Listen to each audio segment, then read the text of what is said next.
Yes, she did. What does it think we are, crooks? They locked us up for a little while. They locked that kid up forever, and that's what we're doing. I never knew they did that. Sure they locked the door. What did you think? I just didn't know. It never occurred to me. Shall we all admit right now that it's hot and humid and our tempers are cold? Been a pretty hard week. I feel just fine. You know, I wonder what's been going down at the office. In 6 days, my job could be gone, and the company too. They're not gonna like this.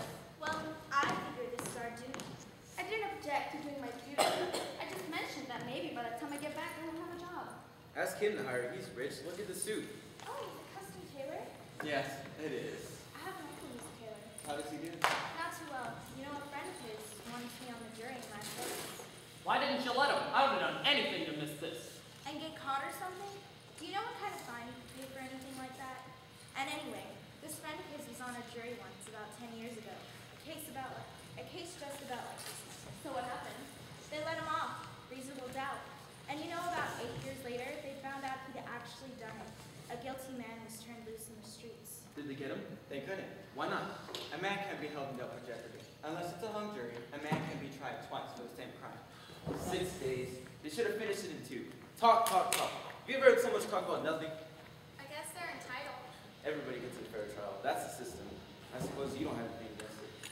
Why didn't you think about that business with the knife? Did you ever hear a phony story? Well, look, you've got to expect that. You know what you're dealing with. The kid bought a switchblade that night. And then he lost it. A hole in his A pocket. hole in his father. An awful way to kill your father. A knife in his chest. Well, look at the kind of people they are. You know them. All right, ladies and gentlemen, let's take seats. Right, well, this better be fast, because I got tickets to Jersey Boys tonight. I tell you, I gotta be the only guy in the world who ain't seen it yet. Okay, Your Honor, start the show. How about sitting down?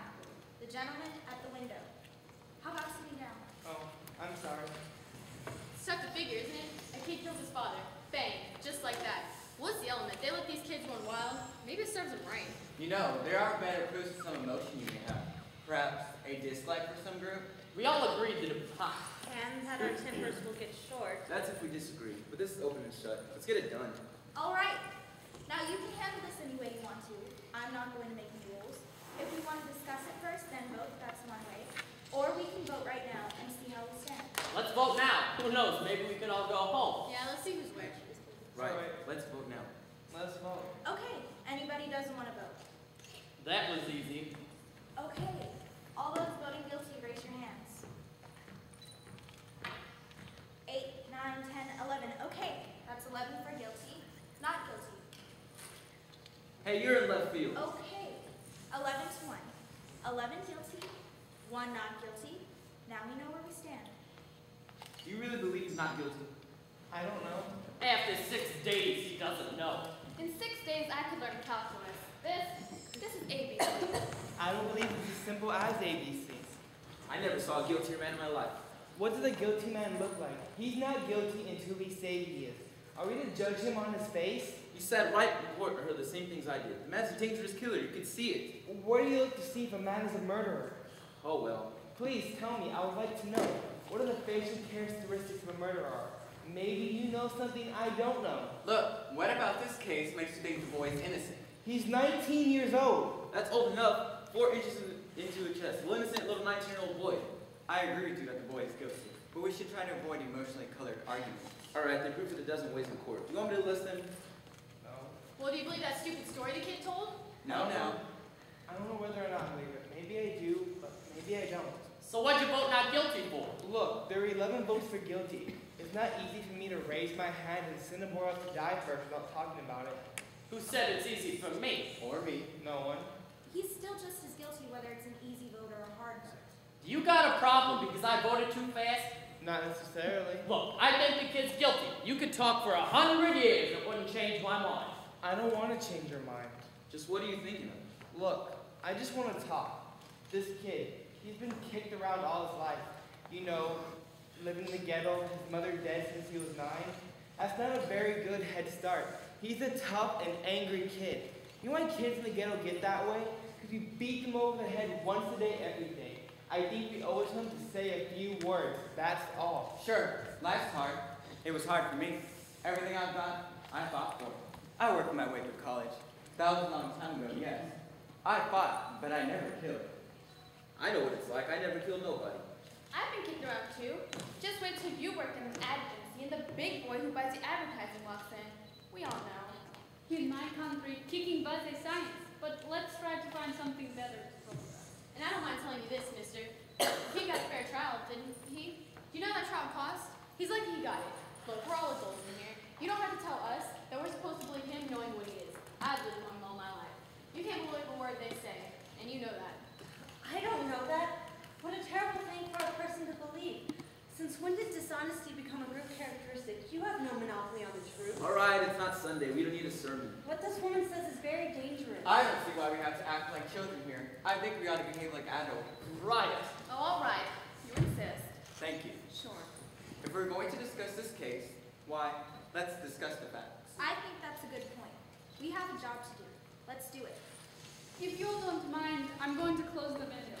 It was blowing on my neck. If you don't mind, I'd like to have the window open. But it was blowing on me. Well, don't you want a little air? It's summer. It's hot. I was very uncomfortable. Look, lady, there's 12 of us in this room, so if you don't mind. I have some rights also. Yeah, so do the rest of us. Couldn't you trade with someone else? All right, I will open the window if someone will trade. Take my chair. Thank you. Shall we get back to the case? Yeah, let's. I may have an idea here, and I may be thinking out loud, but I think it is up to us to convince, well, this gentleman here that we're right and he's wrong. So how about we talk for a minute or two? You know, try it on for size. That sounds fair. Very fair. Supposing we go once around the table. All right, let's do it. Right. We'll start with you. Well, I thought it was obvious. I think he's guilty. In what ways was it obvious? Well, I mean that nobody proved otherwise. Nobody has to prove otherwise. Innocent is proven guilty. The burden of the proof is on the prosecution. The defendant has opened his mouth. It's in the Constitution, the Fifth Amendment. You've heard of it? Everyone has. Well, sure, I've heard of it. I just think he's guilty. No reasons, just guilty. There's a life at stake here. Okay, let's get to the facts. Number one, let's take the old man who lived on the second floor right underneath where the killing took place. At 10 minutes after 12 on the night of the killing, he heard loud noises. He said it sounded like a fight. Then he heard the voice say to his father, "I'm going to kill you." A second later, he heard a body falling. He ran to the door of his apartment, looked out, saw a boy running downstairs and out of the house. He then called the police. They found the father with a knife in his chest. And the coroner fixed the time of death at around midnight. Right. Now what else do you want? It doesn't seem to fit. The boy's entire story is flimsy. He claims he was at the movies, but he forgot what movie he saw. That's a little ridiculous, don't you agree? He did have any tickets, though. Who keeps their tickets up at the movies? That's true enough. I suppose, but the cashier didn't remember him either. And the ticket taker didn't either. Look, what about the woman across the street? If her testimony don't prove it, then nothing does. That's right. She saw the killing, didn't she? Let's go in order. No. Just a minute. Here's a woman who's lying in bed and can't sleep. It's really hot, you know. Anyways, she's lying in bed, can't sleep. She rolls over, looks across the street, and sees the kid stick the knife into his father. How can she really be sure it was the kid when she saw through the window of a passing She's elevator known the train? kid his whole life. His window is right across hers, across the L tracks, right? And she swore she saw him do it. Heard him swear to it. Okay, and they proved in court that if you look through the windows of a passing elevated train at night, you can see what happens on the other side. They proved it. Wait a minute. Just a moment or two ago, didn't you say we couldn't trust them? That we can't believe them? Yeah. So? Let me ask you this. How can you believe her? She's one of them too, isn't she? You're a pretty smart fellow, aren't you? Now take it easy.